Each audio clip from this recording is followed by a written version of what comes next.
Hey everyone, it is December 1st, 2022. It's 10:12 p.m. This is my third take. I had some noises in the background the last one. I'm not trying to do any funny stuff, but what I want to talk about now is we're at the point in chapter 2, 3 of the Resonance Cycle, book 1, where the character has had his first training montage, and I want to talk about some of my choices there. So first, hopefully you're familiar with the Resonance saga, cycle, whatever I end up calling it. And obviously this is my first video. You've got some stuff in the background that won't be there forever. I'm kind of working my way into this, but the idea of this is I'm writing a lit RPG series that's both self-aware, but also has a degree of more like what I consider spiritually true RPG elements. And here's what I mean by that. When there are a variety of outcomes that I'm not totally sold on, like for example, let's say the character is going to potentially have different levels of wealth that are going to allow him to progress the story. And I'm like, okay, here's the minimum amount of wealth he has to move forward. And here's the maximum I want him to have to move forward. There's a range there. I'm going to roll a dice for that. And you can see that on the channel where I rolled the dice for his wealth. And tonight I rolled the dice for his starting stat increases and his initial skills. So let me give you some context. And this is not spoiling much of the book at all. The character is warned that he has 6 months to prepare before the portal's going to open. The portal's going to open for 3 minutes. He's going to go over, and he's been given a prophecy that basically references books that he has read, books that were in his virtual library on his like Audible or whatever. And the intelligence behind the warning basically filtered the warning through those books. So it's super self-aware, but it's also saying, look, a lot of this magic is being filtered through the perceptions of the person that's receiving it, which is kind of a common trope in some of the lit RPG books. So I'm playing with that, and I'm playing with the idea that someone like me and someone who many people who will read lit RPG books, it's like one of us gets this call to action, and then I'm layering on top of that some nuance that I've learned from the genre. And then I'm adding on top of that some dice rolls to help me make the decisions because I think they'll be more interesting that way. And then I'm recording them as I make them. I'm uploading them. And then eventually I'm going to let you guys, if you're passionate about it, like I'm going to let you give me feedback. I'm going to let you write in. I'm going to let you vote. Right. It'll be cool. Anyway, I'll talk more about that in a future video, probably when I don't have like random stuff in the background, but I wanted to record this now because I made the rolls and I want to talk about where my mind is. So the starting character is a nerd. He doesn't have a big background in fitness, martial arts, or anything. So all of his scores on my system here, let me move me down. Okay, so his strength, agility, and vitality started at 6. And to me, the average of a normal human person is 7 or 8. So he actually started a little bit below what the average human would be. So we said, okay, for 6 months, he's going to be doing martial arts training, physical training, all kinds of training. What are the outcomes of that? And I said, look, it's going to be more interesting to me if he gets between a 2 and a 6. If he just goes up by 1, he's barely doing it. And then, if he goes up by 6 out of 12, he's actually at that point in my chart, and I'll show you guys this later, it'd be a little above normal. So he could have gone from being a little below average to being pretty exceptional without being a bodybuilder, because it wouldn't have been interesting for me to get him too strong. Well, our rolls got him to, as you can see on the screen, on the outcomes, got him to 998. So he's slightly above average, pretty average. So he did not gain a lot there. There's nothing interesting there. So when I was looking for things that would shape how I write him as a character, none of those rolls changed anything. They just made it so that I'm not going to write about him as being, weaker than everyone else or stronger than everyone else when he's compared to other Earth humans. Now, through the portal, that will obviously be different because that world is different than this world. But according to human standard, he's there. So in my mind, as I write him, and as your mind, as you read him, at this point in the book, chapter 2, 3, he should be Earth normal. Now, this is where it gets interesting, though, because he did some research, he did some Googling, and he looked into skills and things that he could pursue that would begin to get him ready for a transition based on this prophecy he's given, which is again filtered through these book covers that appear on his screen from books in his book library. Okay, so let's talk about that a little bit. So again, I'm not going to go over my skills in detail here, but I'm going to show you the range that he was allowed to get. Okay, so let me talk about what he picked and why he picked it. Of course, I Googled this, right? I Googled a lot of this. I'm going to have to do more research. This should actually say Krav Maga. Let's change this together. Krav Maga. Okay, let's talk about this in as much detail as I can, and then I'm going to talk about how I envision this shaping the character. Obviously, the rules are on the screen. I'm not going to break that down.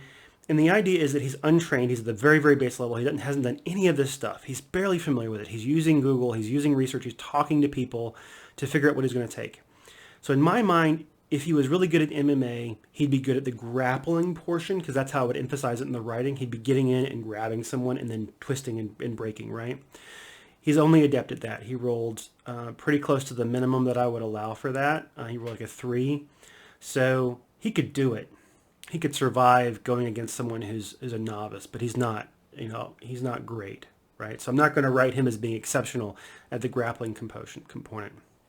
The difference between Krav Maga and Sambo is that Sambo focuses on really dirty fighting techniques and doing, underhanded things to win, like no holds barred, whereas Krav Maga is brutal. You've seen it in things like the Batman movie, right? Like with Christian Bale, like going in and just being absolutely brutal. And I want to talk about this more in a second. So he's adept at MMA. He's adept at Sambo, which tells me he's not going to be grappling. He's not going to be doing dirty moves, right? This person through these roles are helping me find his character so that I can express it through writing and his discovery through writing and let the roles shape it, which is why I'm super excited. So it's not a sneaky fighter. But if you look at his knives and his swords, he's actually very skilled at. So if you look at his melee fighting with armed weapons, he's really good. Like skilled is really good. It's almost as high as I would let him go. So he is as good as most people have probably practiced swords and knives pretty seriously for realistically closer to maybe 1 or 2 years, because I'm saying he got this burst of insight. That's kind of what the dice are telling me, is that he was actually really good at it. Like not a genius like Krav Maga, but really good. Like you go to work out and suddenly you get really, really strong and you're like your muscles grow. Kind of like, oh my God, like he's like that, but he was like that for an extended period of time for swords and knives. Now, here's the problem. Swords and knives, it's not infighting, but it's melee range. So this is a guy who knows he needs to bring guns to the knife fight. So he's going to have those weapons when he brings them over to the portal world. And if you look at his guns and survival, he's proficient, meaning he can shoot a gun, he can shoot a rifle. He's not great at it. He's not going to bounce bullets off things by any means. But if you get him with a sword or a knife, he's going to be deadly. We added meditation there, and you'll see that in the book. It's not that he chose meditation. It was a byproduct of the martial arts he was taking, and it will become more important later on. The fact that he's proficient in meditation, which is actually a very good role. I mean, because if you think about it, if you're rolling a D8, the average is going to be 4 or 5. So proficient is like, he's the baseline. He's the baseline there. I'm totally fine with it. And he can survive on his own. So in a lot of ways, the key areas, he's going to be a baseline character, right? He can survive on his own. He can meditate. He can use guns. He's not great at them. He may not be able to even repair them really well. Like if a major piece of damage happens during a fight, which we'll see if it happens or not. I don't know at this point. But let's go back around and talk about what Krav Maga does. So in my mind, to be good at something, you have to love it. You have to be passionate about it. And I was thinking about this. If you had never been in a fight before, like I've never been, before I was in fights, because I got in fights in school, I was scared. I didn't want to be hit. I didn't want to hit somebody. But to become good at fighting, like really good, we're talking like a Mike Tyson level fighter. And this guy's a master, right? He rolled master at Krav Maga, which was the peak I let him go because I wanted them to be able to have at least one of these things be strong enough that it would shape how I write the character, right? For him to be master, the protagonist had to not only enjoy it, he not only had to be a genius at it, he had to love it. So what's really, really fun about this is that when I'm writing this character from now on, he loves, like, the first time he got hit in the face, and maybe this will be in the story, but the first time he got hit in the face, he was shocked, and then he probably loved it. That doesn't mean he's a masochist. It doesn't mean he's a sadist. I'm not trying to say he's psycho. I'm trying to say that, like, whatever is in someone to make them a chess master at 4, this guy has, in his 20s, for Krav Maga. So this is going to shape the future of the book. You're probably not going to see it too much early on. I don't see him running in and punching people and elbowing them. But the fact that he's good at swords, knives, and infighting is going to change how I tell his story. It's going to change what I say he's capable of doing. It's going to change his thinking about it, the tactics of combat and what he's comfortable doing. And let me tell you, I am actually super excited. I'm super excited about this because, this doesn't make him a monk. If he had gone, I didn't even put monk as an option. Like if he had gone karate, taekwondo, he would have been more of a monkish person. I really wanted to see, I wanted to shape his personality based on what he was really good with. If he had been an exceptional gun person, if he had a 15 on his guns, if he was a master at guns, but everything else had been average, right? He would have been that strategist who's picking people off. He would have gone maybe more of an assassin type route. If he had been more of a gun person, he might have been more of a gunslinger. He might have been trying to get into medium range and use his guns, conserve his ammo, make new ammo, right? It would have changed it to a more gunslinger-ish vibe for who knows how long, right? I don't know. If he had been great at bows, elven archer, right? Like, or human archer, whatever that ends up being.